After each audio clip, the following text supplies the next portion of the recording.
Magandang araw po, welcome po sa aking channel of 9 TV. Patalasasan po, meron po ba kayong mga properties na napapabayaan or non-performing assets? Plan nyo ibenta, pero wala kayong oras pagbibenta nito. Kung ito'y pagkakatiwala nyo po sa amin, tawag lang po kayo sa aking numero. Usap po tayo, gawan ko po ng video for free. Yes, libre po, wala po kayong babayaran.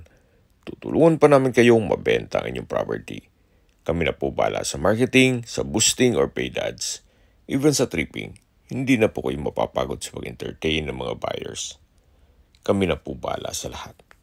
Tawag lang po kayo. Nandito po tayo ngayon sa Nasugbu, Batangas kung saan meron po tayong bagong video presentation. Isang residential farm property na may lot area of 4 hectares o 40,000 square meters. Ito po'y titulado, kaya wala po kayong maging problema sa documentation o sa transfer ng title. Along Cemented Barangay Road po ito na may access na rin dito sa area ng tubig, kuryente at internet provider. Mula po sa main road, isang lote lang po ang pagitan papunta dito sa lupang binebenta. Patag na patag po ang lupa, kaya usable po lahat.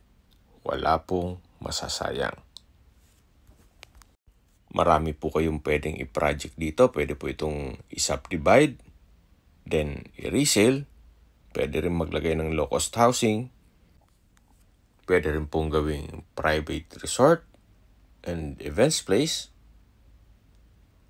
O di kaya bike trail, camping site. So, depende po sa inyo kung anong magiging project nyo once na makaya nyo ito.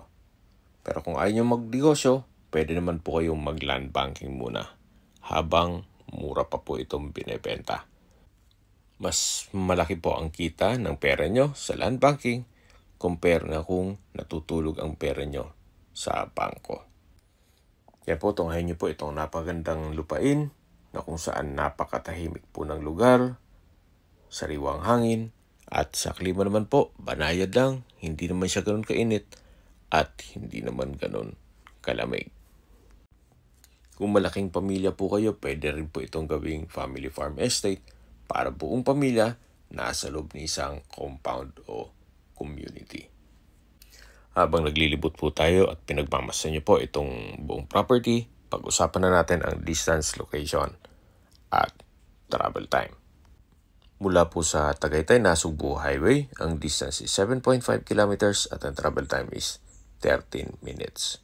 Mula naman po sa bayan ng Nasugbu, ang distance is 15.2 kilometers at ang travel time is 22 minutes. Kompleto na po doon gaya ng public market, groceries, convenience store, remittance center, banks, schools, church, at hospital. Yan po yung lagi kong binabanggit sa aking video na dapat nyo i-consider sa paghanap ng property yung meron pong malapit na hospital. Hindi ko naman po sinasabing sakitin kayo. Yan naman po ay for emergency purpose lang naman. At mula naman po sa Welcome Arc sa Nasugbu, ang distance is 27.7 kilometers at ang travel time is 35 minutes. Mula naman po sa Twin Lakes, ang distance is 29.7 kilometers at ang travel time is 38 minutes. Kung manggagaling naman po sa Tagaytay, ang distance is 43.4 kilometers at ang travel time is 1 hour and 2 minutes. Kung manggagaling naman po sa Manila o sa airport, ang distance is 106 kilometers at ang travel time is 2 hours and 27 minutes. Sa presyo na po tayo. Binibenta po ito ni owner sa halagang 1,500 pesos per square meter. Kung may mga katanungan po kayo, tawag lang po kayo sa aking numero. At sa mga kababayan naman natin na sa ibang bansa, meron po akong Telegram. Sa mga iPhone user man, may iMessage.